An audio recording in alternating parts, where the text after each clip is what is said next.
Good evening, Coaster Spotters. We are in Philadelphia, Pennsylvania, my hometown. We are at Eastern State Penitentiary, and that bus just photobombed the hell out of me. Anyways, we are at Terror Behind the Walls. This is an event they've been doing at the jail. Yes, the jail.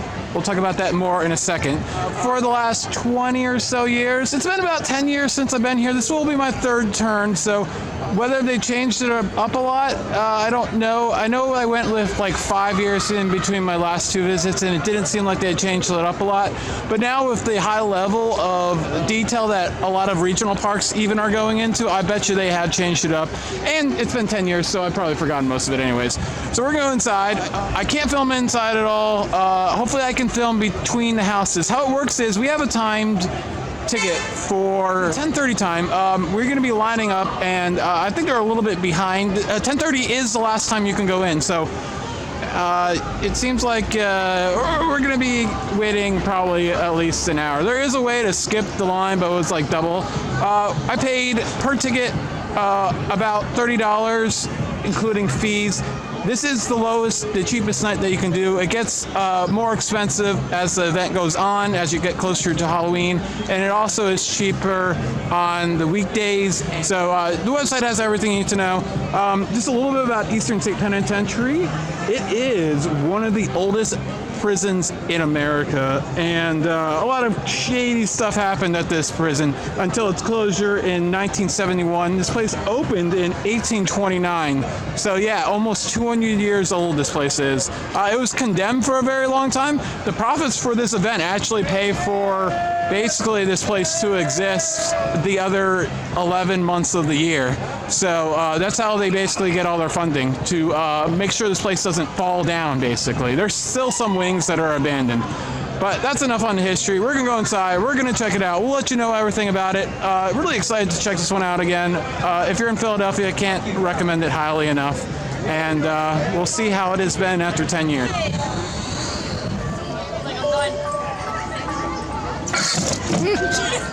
All right, so we waited about an hour. It is about 11:20. We're about to go in. Got our papers signed. Yeah, you have to sign a waiver. It's mostly because the building is somewhat in disrepair, so they're covering their asses if like a chunk of the building falls on your head. I know. So they have upped their game a little bit. I love the projections on the prison buildings. Very awesome, very awesome. Oh, yeah, this looks way better than I remembered.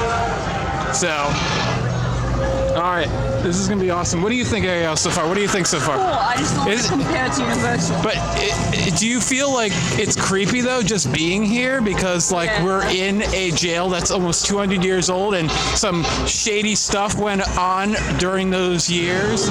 So you can opt into being touched and also separated from your group, which is what do you think about this area? I'm scared. Yeah.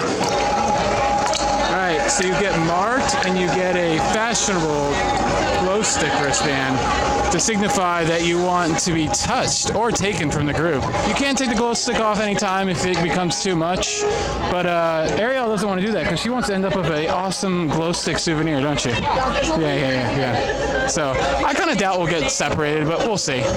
We just went through lockdown. I liked it. Pretty good. Some good scares. Got me a couple of times. What do you think so far? Yeah. Have you gotten touched yet? No. I got touched one time. A guy grabbed the back of my neck pretty vigorously too, actually. It was not gentle. So, and the fact that this is real, this is the way the jail actually is. So, some parks have to try to make this. This is just what they have to work with. Next up is the machine shop. So, we'll see how this one goes. Just went through the machine shop. What'd you think? It's pretty cool. I like that one part. Yeah, they had this like big spinning like cog. Yeah, I was like pushing it towards you, and like there weren't a lot of actors, but like it was like really dark areas that was just like building up anticipation. Nothing ever happened, but at the same time I was an edge the entire time. And then we witnessed people getting like pulled away from their group. Now you can just basically meet up after the breaks that we're in right now. So we are going from machine shop to blood yard. So I'm liking it so far. Way better than I remembered this place. They've done a lot of improvements and upped their games. All right, so we just got done with The last house. We're going to enter infirmary. We're waiting for Ariel. Ariel got separated, so... You made it! You made it alive. You were on a cage on all fours. That was kind of weird. What was that like? He was like, I chose you! Yeah, so that was pretty cool. So that was like a really cool experience. We all had to go surround a fountain and like do it like what we were like worshiping, like what it was Skull and Bones or something. We all had to chant that and close our eyes. And one person closed her eyes and the woman was like, if you don't close those eyes, I'm gonna pluck them out one by one. It was really cool. And then we were waiting there and I hear, oh, I'm gonna take you. And I was pretty sure it was you, but I wasn't completely sure for like another 10 to 15 seconds. Then I opened my eyes and you were gone. I still think because of where you were was why you got picked, because you were right behind where, and I thought you were gonna be excited to be on that one because you had to go duck down like you had to like duck. Slide. What? You thought it was gonna be a slide? Yeah, there's no slide in jail. So yeah, that was pretty cool. As far as the rest of the house, it was probably the least favorite of the ones, but that experience was the best part so far, I'd say. How do you do without me? It wasn't that bad. Oh, okay. I needed some space. So, all right, we're going to the infirmary. So, similar themes to what you've seen around the country, but really well done. This is really, like, I have no idea we are in the prison. This place is like a freaking maze. So it works really well for a haunted house, doesn't it? So, what do you think so far, halfway through? It's cool. Yeah. All right, so we're through the entire thing. We just did three in a row. They were kind of shorter. They felt like they were older. Didn't they? Yeah, the first part, the infirmary, like I feel like that's like the only part that I feel like I remember. Then we went through quarantine, which was like a 4D maze. It was okay, right? It was cool. One of the better ones I did like that. Yeah, the 4D was cool, but the 3D, 4D, whatever you want to call it, I think they said it was 4D, but whatever. I don't know, like it went on for too long holding those glasses. Like I didn't like having those glasses on that long. In infirmary, we were actually taken aside for like a good 5 minutes and just given like a story about, like it was just creepy. Like it didn't really have a payoff, but it was pretty cool at the same time. Like You didn't know what happened. right, so it was kind of creepy. If I did it again, I would just be like, oh, this thing again. But the first time it was really cool because like I thought something really freaking scary at the end was gonna happen, but it ended up not really. It was kind of cool. It reminded me a little bit of what Dorney and like Cedar Fair used to do with their skeleton key rooms, but we didn't have to pay anything. I guess we just got to the entrance of the infirmary right at the right time that they had an opening. It makes me wonder how many other things are like that we didn't see. I didn't see any, but we weren't looking for. I don't know. Maybe there was some early on, but I don't think there were any past that point because I don't think there was. So yeah, the last three of them, there really wasn't a queue line between them like the first three did.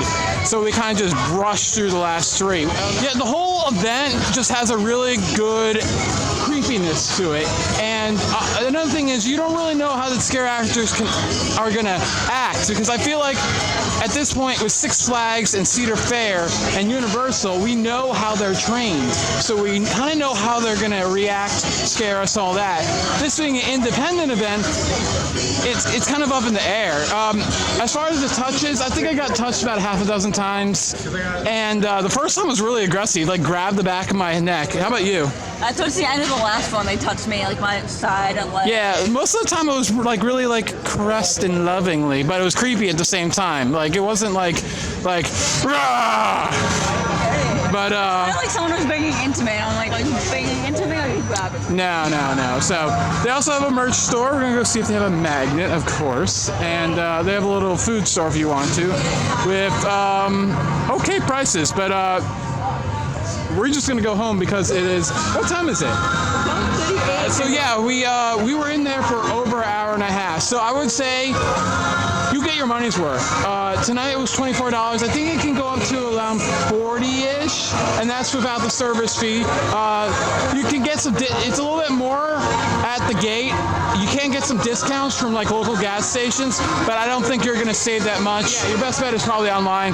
Check it all out. They also have a daytime tour of this whole place, which I've actually never done. We're probably gonna do that. I will never film that though. Always check my Twitter for photos when we do go sometime in the winter this year, probably. Do you think it was worth what I paid?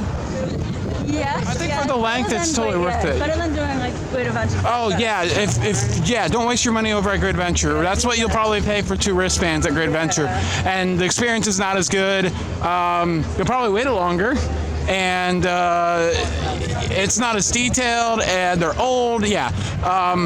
Now, I don't think this is something you should do like every 5 years at the most, because I think they will rotate or update things. I'm sure their themes kind of stay the same. You forget things. Right. But don't do this more than every few years if you're, in this area or whatever.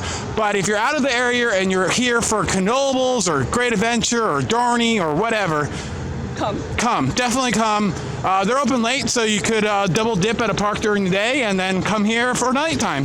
It's located, the art museum is literally less than half a mile from here, so it's very easy to get here. And that guy's drunk. All right, that guy was not an actor. We're going to call it a night. Thank you so much for watching. Please hit that like button, hit that comment button, and we'll see you next time for more hauntings. Oh, addendum to the how local and easy it is. This lot right next to the prison, which is the next block over, tonight it was $28. So very expensive to park. You can park at the zoo, which is like about a mile or so away, and they have transportation. And I believe online that is $13, so that's also an option. They do suggest you get there half an hour before your posted time if you buy tickets online, which you should probably do.